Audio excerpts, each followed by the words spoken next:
this is a Jyoti Shah. I am completing my BA LLB from Calcutta University. Now I am teaching you the Indian Penal Code 1860. IPC को Indian panel code ही क्यों कहते हैं? क्योंकि evidence act को तो हम act कहते हैं। तो कोई भी लॉ जानने के पहले हमें ये डिफरेंशिएशन जानना बहुत जरूरी होता है कि एक्ट और कोड में डिफरेंस क्या होता है। When we talking about the act, तो एक्ट किसी पार्टिकुलर सब्जेक्ट मैटर को लेकर डील करता है। जैसे इंडियन एविडेंस एक्ट की बात करते हैं तो वो साक्ष्य को लेकर डील करता है, एक एविडेंस को लेकर डील करता है। लेकिन जब भी हम कोड की बात करते हैं तो बहुत सारे मैटर्स, बहुत सारे लॉज, बहुत सारी स्पेसिफिक चीजें एक ही अम्ब्रेला के अंडर आ जाते हैं। तो जाके उस लॉ को, उस कैटेगरी को जिसको लेजिस्लेशन ने इनैक्ट कर रखा है, उसे हम कोड कहते हैं। इसीलिए हमारे इंडियन पैनल कोड को कोड कहते हैं, ना कि एक्ट कहते हैं। अब इस इनैक्टमेंट डेट क्या थी? 6 अक्टूबर 1860 और एजेंट भी इसको 6 अक्टूबर 1860 को मिल चुकी थी। लेकिन इसको लागू करते करते 1862 लगा, क्योंकि उस समय के जो ब्रिटिश पीरियड थे तो लोगों को समझाने में, चीजों को सॉर्ट आउट करने में टाइम लगा था। क्योंकि वहां पे लोग अपने तरीके से लॉ चाहते थे और अपने तरीके से राजाओं का दंड था, राजा महाराजाओं का राज्य था, तो वो अपने तरीके से दंड देते थे। लेकिन ब्रिटिशर्स ने बोला कि नहीं, एंड ऑफ जस्टिस के लिए आपको एक स्पेसिफिक सिविल कोड चाहिए होगा, एक सिविल यूनिफॉर्म वे में आपको पनिशमेंट्स वगैरह दी जाए। इसीलिए क्या है, अब आईपीसी हम जब भी पढ़ते हैं तो लोग कहते हैं कि ऑफेंसेस को डील करता है, वो जो लोग कहते हैं क्राइम को डील करता है। तो ऑफेंसेस और क्राइम में डिफरेंस क्या है? क्या आईपीसी हमारा ऑफेंस को डील करता है या क्राइम को डील करता है?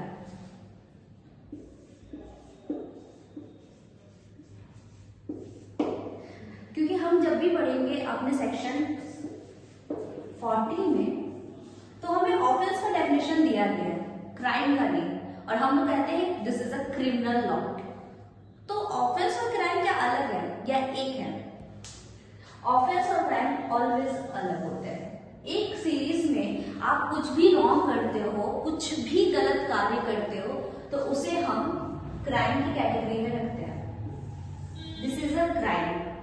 जैसे कि अगर किसी ने आपको चोट पहुंचाई या आपको किसी ने इमोशनली हर्ट कर दिया, आपके को कुछ भी कहेंगे, तो वो आ जाता है आपका क्राइम की कैटेगरी में।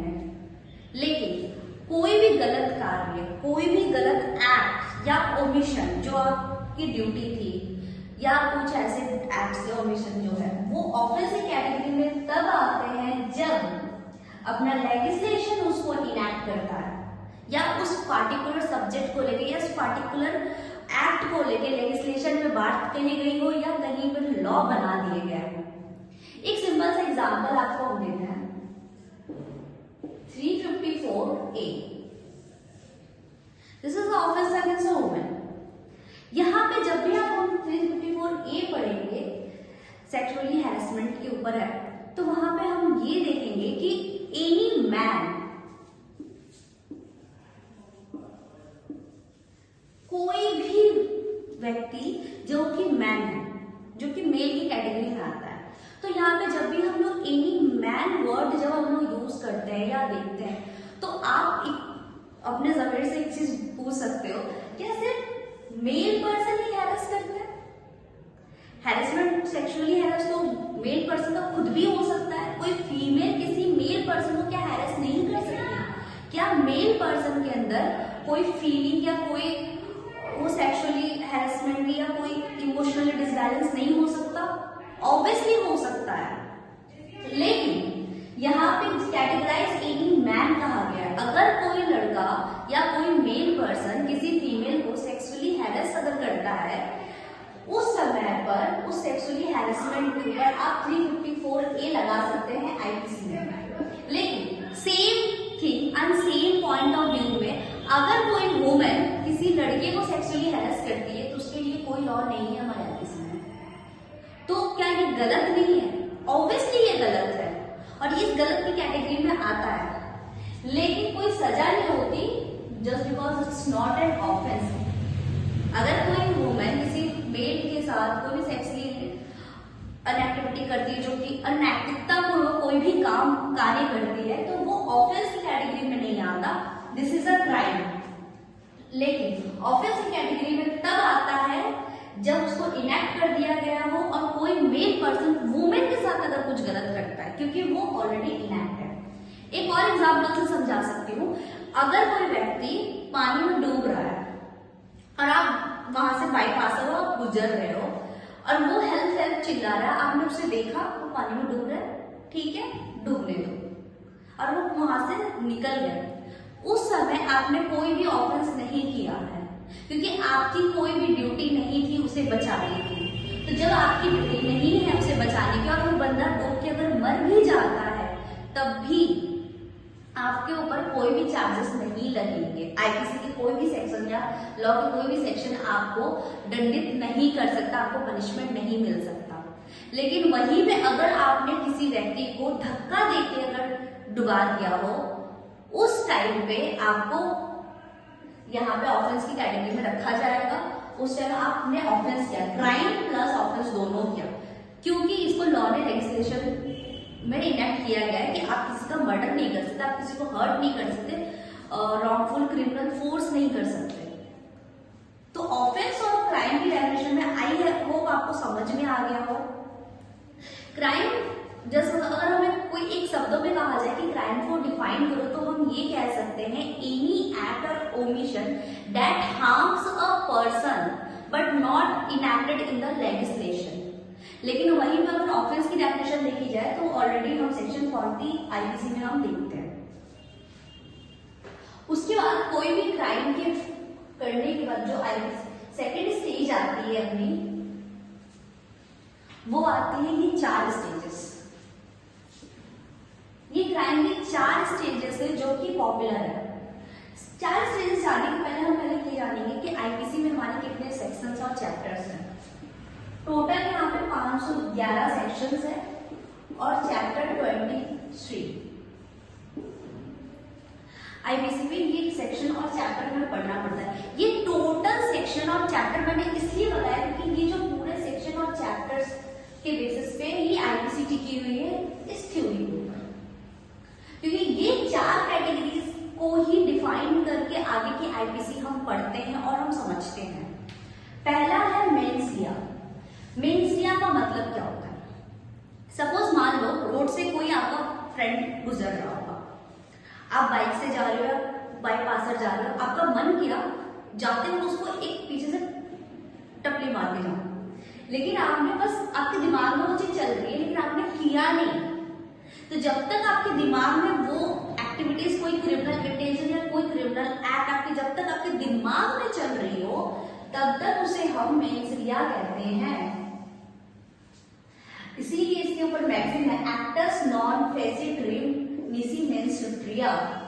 जब तक आप कोई एक्ट नहीं करते, मतलब आप कोई हरकत नहीं करते, तब तक आपके माइंड में चल रही आपकी क्रिमिनल एक्टिविटीज को पनिशमेबल नहीं कहते हैं, क्योंकि आपके दिमाग में चल रही कोई भी गतिविधि जब वो आपके फिजिकली, आपकी स्वच्छता, आपकी गतिविधि को आगे बढ़ाती है, तब वो जाके क्राइम बनता है। दिमाग में चल रही गतिविधियों को कभी भी हम पनिशमेबल ऑफेंस नहीं मानते हैं, तो उसे हम कहते हैं mens rea. Mens rea is not a punishable, ये पनिशमेबल की कैटेगरी में नहीं आता, पनिशमेंट नहीं है। उसके बाद आता है preparation. Preparation itself is also not punishable. किसी भी चीज की प्रिपरेशन पनिशमेबल नहीं होती है unless and until preparation for the waging war और preparation for the counterfeiting. Waging war और काउंटर फिटिंग क्या होता है? Counterfeiting in the sense कि आपने कोई जाली नोट बना के अपने घर पे रखा हो, प्रिपेयर कर रहे हो, आप धड़ लिए जाओगे, आपको पनिशमेंट हो जाएगी, क्योंकि आप ये नहीं कह सकते कि मैंने तो बस नोट बना के घर पे रखा था, आपको बनाना भी पनिशमेबल होता है। और वेजिंग वॉर अपने देश के विरुद्ध अगर आपने जंग छिड़ने की कोई भी प्लानिंग भी कर रहे हो, प्रिपरेशन भी कर रहे हो, तो वो भी पनिशमेबल ऑफेंस में आता है। ये एक्सेप्शन है, but generally preparation itself not a crime. अब ये कैसे, जैसे मान लो आपको किसी के ऊपर एसिड अटैक करनी है और आप दुकान से एसिड खरीद रहे हो, purchasing acid is not a crime, लेकिन अब वो एसिड आप किसी पे थ्रो आउट कर देते हो, किसी के फेस पे डाल देते हो, तब वो क्राइम होती है। आपको किसी का मर्डर करना है, आप चाकू धार कर रहे हो, it's not crime. So preparation itself also not crime, ये भी पनिशमेबल ऑफेंस नहीं होता है, वो पनिशमेंट में तो नहीं आती है प्रिपरेशन। लेकिन ये जो प्रिपरेशन है एक जगह रेलिवेंट होती है, वो सेक्शन 8 इंडियन एविडेंस एक्ट में। Section 8 Indian evidence act motive के बारे में बताता है कि आपकी कोई मोटिव है और आप उस मोटिव का साक्ष्य अगर हम प्रूफ करते हैं कोर्ट में, तो उसके लिए अगर हम प्रिपरेशन भी दिखाते हैं तो प्रिपरेशन भी एक्सेप्टेबल होती है। लेकिन उस प्रिपरेशन को दिखाकर सिर्फ आप साक्ष्य प्रूफ कर सकते हो किसी अदर फैक्ट का। जैसे कि मान लो अगर किसी स्टूडेंट ने मेरे पे केस किया कि मैम ने जानबूझ के गलत पढ़ाया है, हमें डीजीएस आने वाली है, मैं डीजीएस का बैच ले रही हूँ और डीजीएस के लिए बच्चों ने कहा कि मैम ने जानबूझ के गलत पढ़ाया, तो गलत पढ़ाया जो फैक्ट वो प्रूफ कर रहे हैं मेरे खिलाफ, उसके लिए उन्हें एक साक्ष्य कुछ भी प्रूफ करना पड़ेगा। तो उस साक्ष्य के लिए उन्होंने कहा कि मेरा फॉर्म उन्होंने दिखाया कि मैम खुद डीजीएस देना चाहती हैं, इसीलिए उन्होंने अपने कंपटीशन घटाने के लिए हमें गलत पढ़ा दिया। तो यहाँ पे जब वो प्रूफ दिखा रहे हैं तो वो मेरी प्रिपरेशन दिखा रहे हैं कि मैंने एक चार्ट वगैरह बना के रखा है, स्टूडेंट्स का नाम लिख के रखा है और उनके नाम के ऊपर क्रॉस मार के रखा है, डीजीएस लिखा है क्रॉस। तो ये मेरी प्रिपरेशन है और मैंने रोड मैप बना के रखा है कि कैसे कैसे उनको गलत पढ़ाना है। तो this is a call preparation. अभी मैंने स्टार्ट नहीं किया, तो वो जो रोड मैप के बेसिस पे मुझे सजा तो नहीं होगी, लेकिन वो जो प्रूफ करना चाहते हैं कि मैंने गलत पढ़ाया है, उस रोड मैप को लेके वो रेलिवेंट तो बना सकते हैं सेक्शन 8 के अंदर, मेरा मोटिव प्रूफ कर सकते हैं कि देखिए आपका मोटिव था, लेकिन उस रोड मैप पे मुझे सजा नहीं होगी। खैर एविडेंस बाद में पढ़ेंगे। Come to the IPC attempt कर लिया तो आपको सजा मिलनी है, अब वो सक्सेसफुल हो ना हो।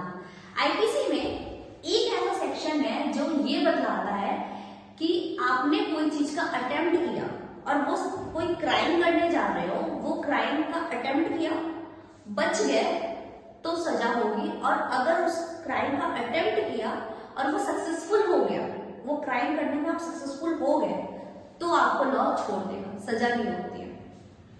This is a suicide 309। एक ऐसा ही सेक्शन है कि जहां पे लॉ कहता है कि सुसाइड करने के बाद इंसान की जब मृत्यु हो जाएगी तो सजा किसे मिलेगी, लेकिन अगर आप सुसाइड करने जा रहे हो और आप बच गए तो आपको सजा मिलती है। अदरवाइज अटेम्प्ट कहीं पर भी आप सक्सेसफुल हो ना हो आपको सजा मिलती है। आपने अटेम्प्ट किया, क्योंकि अटेम्प्ट टू मर्डर की भी सजा है, और अगर आपने उसको सक्सेसफुल मर्डर करने में, सामने वाले व्यक्ति का डेथ कॉज करने में आप सक्सेसफुल हो गए तो ऑब्वियसली आपको सजा मिलेगी। तो ये सब पनिशमेंट, अटेम्प्ट से आपको पनिशमेंट आ जाता है, तो अटेम्प्ट करने के लिए भी आपको पहले गिल्टी माइंड होना चाहिए।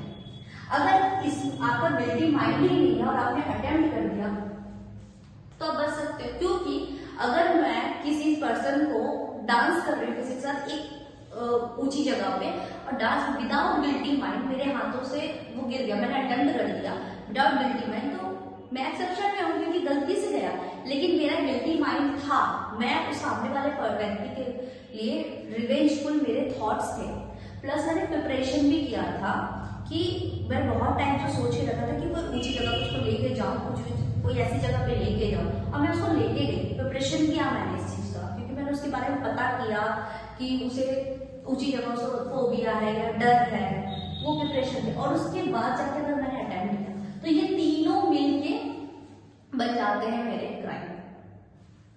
It's mean offence. कमीशन अब हमें उस चीज में करने में सक्सेसफुल हो गई, जब मैं कमीशन मैंने कर दिया तो सक्सेसफुल हो गई, उसको फुल्ली अपने जो भी मेरी प्लानिंग थी उसको अंजाम तक ले गई। अटेम्प्ट की मैंने कोशिश की बट नहीं गया।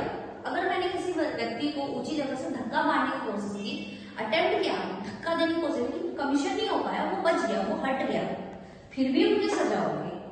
कमीशन, मैंने उसको धक्का दे दिया और वो मर गया तो मुझे सजा था। बस सजा का थोड़ा फ्लैक्चुएट होता है, ऊपर और नीचे थोड़ा सा पनिशमेंट आपको एक्चुएशन होगी, बट सजा तो आपको डेफिनेटली होगी।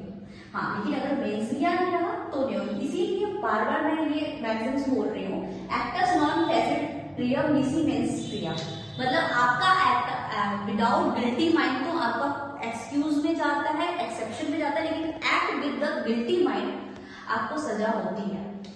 उसके साथ एक और मैटर था, न्यूलेम क्रीमेन न्यूला पोर्ना साइन लेक। इसका मतलब ये होता है no crime no punishment without the legislature enacted.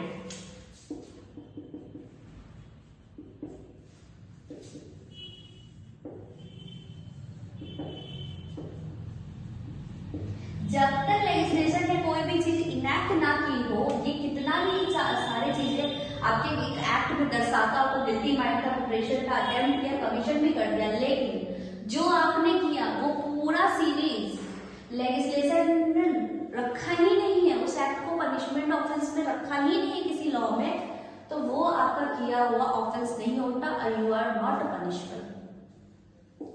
That's all.